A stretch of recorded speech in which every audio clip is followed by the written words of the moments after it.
வணக்கம் நேயர்களே.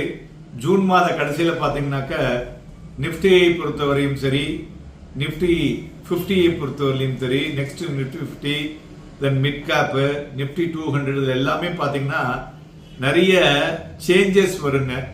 இதை என்ன சொல்லுவோம்னாக்க momentum set for the index. So அது மாதிரி வரும்போது மார்க்கெட்லேயும் ஒரு சேஞ்சஸ் வரும்னு சொல்லுவோம்.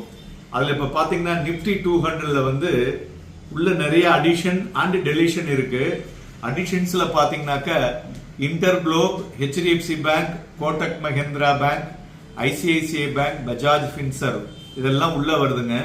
டெலிஷன்ல பார்த்தோம்னா எம்என்டம், Eternal, Tech Mahindra, Sun Pharma, HCL tech.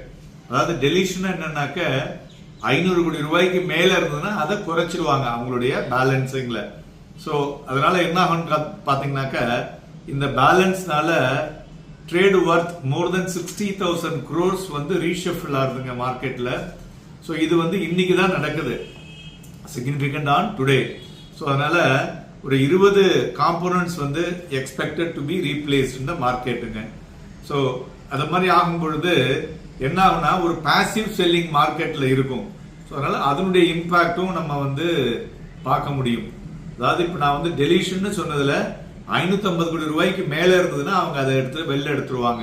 அதே மாதிரி இந்த எக்ஸ்பெக்டட் சேஞ்ச் மூலியமா பாத்தீங்கன்னு வச்சுங்களேன், இண்டெக்ஸ்ல ஒரு கேப்பிங் இருக்கு இல்லையா, இண்டெக்ஸ் வெயிட், அதுலயும் பாத்தீங்கன்னா சில ஸ்லைட் சேஞ்சஸ் ஆகக்கூடிய வாய்ப்புகள் இருக்கக்கூடும். மேலும் இந்த 16,000 கோடி ரூபாய் இதுல வந்து பாத்தீங்கன்னா 22 ஸ்டாக்ஸ் வந்து ஒரு over 1 day average daily volume to trade அதுல இருந்து எடுத்து அதுக்கு தகுந்த மாதிரி ரீஷஃபில் பண்ணுவாங்க. இதுல மெயினா இப்ப பாத்தீங்கன்னா இந்த நிஃப்டி 200ல மேஜரா பினான்சியல் ஸ்டாக்ஸ் வந்து டாமினேட் பண்ணிருக்கு. இந்த இன்க்ளூஷன் கிட்டத்தட்ட 11 கம்பெனிஸ் 9 நெட்டா வந்திருக்குங்க உள்ள. ஸோ அது தவிர பார்த்தோம்னா மெட்டீரியல்ஸ் அண்ட் இண்டஸ்ட்ரியல்ஸ் அதுவும் பார்த்தீங்கன்னா 3 each. Meanwhile consumer discretionary and information technology leads the excluding லிஸ்ட்ல சொல்லலாம். அது மாதிரி 6 and 4 companies respectively.